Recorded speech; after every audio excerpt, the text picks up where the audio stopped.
दिवसापूर्वी घनसोलीमध्ये एक घटना घडलेली आहे की ज्या घटनामध्ये खूप अनेक ड्रायव्हर म्हणून काम करणारे असे आरोपी काय सांगायचं? गुन्हा 14 तारखेला हा झालेला आहे. संध्याकाळी 7:30च्या सुमारास भूमी अस्करमध्ये त्या महिला राहतात आणि त्यांच्या घरी संध्याकाळी 7:30 वाजता हा पूर्वी त्यांच्याकडे कुक आणि ड्रायव्हर म्हणून काम करणारा इसम होता.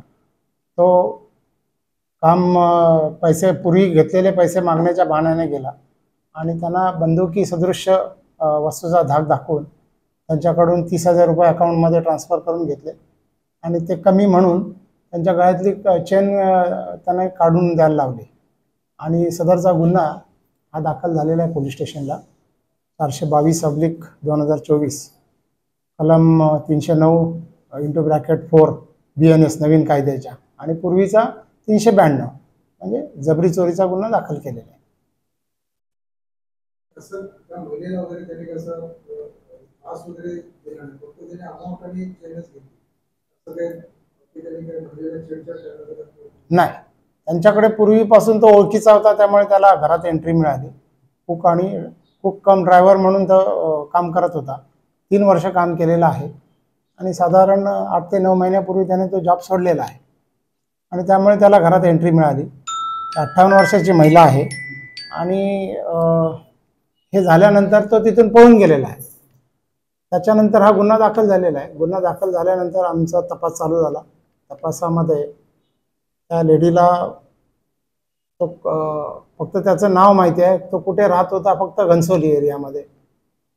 अशा प्रकारे त्याचा आम्ही शोध घेतला. त्याचं डिटेल काढून त्याला आम्ही गुप्त बातमीदार आणि आमचे सोर्सेस आणि बाकी टेक्निकली ॲनालिसिस करून त्याला आम्ही काल ठाणे परिसरातून वैतीनगर तिथून ताब्यात घेतलेला आहे आणि बाय नेम गुन्हा असल्यामुळे त्याने इमिजिएटली तो ॲग्री केला आणि अकॉर्डिंगली त्याने ती चेन ती रिकवर केलेली आहे त्याच्याकडून.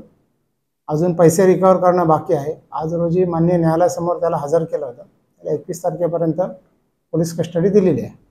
हा गुन्ह्याचा तपास आहे आमचे डिटेक्शन ऑफिसर सहाय्यक पोलीस निरीक्षक दीपक खरात आणि त्यांच्या टीमने केलेला आहे. वरिष्ठांच्या मार्गदर्शनाखाली हा गुन्ह्याचा तपास चालू आहे.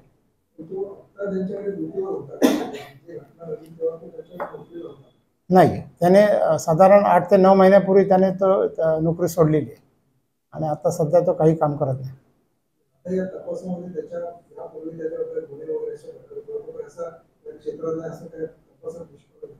तपासामध्ये निष्पन्न आता तपास चालू आहे.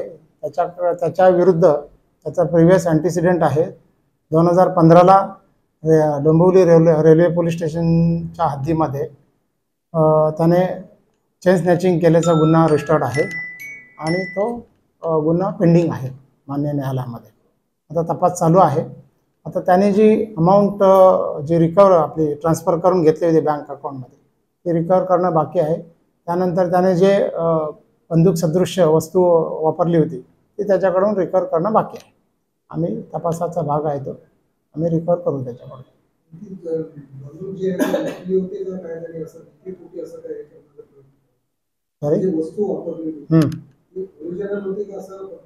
नाही, आता ते तपासामध्ये निष्पन्न होईल. परंतु आत्तापर्यंत जो तपास केलेला आहे आम्ही त्याच्यामध्ये आहे की ती बंदूक सदृश्य म्हणजे ती खरी बंदूक नव्हती.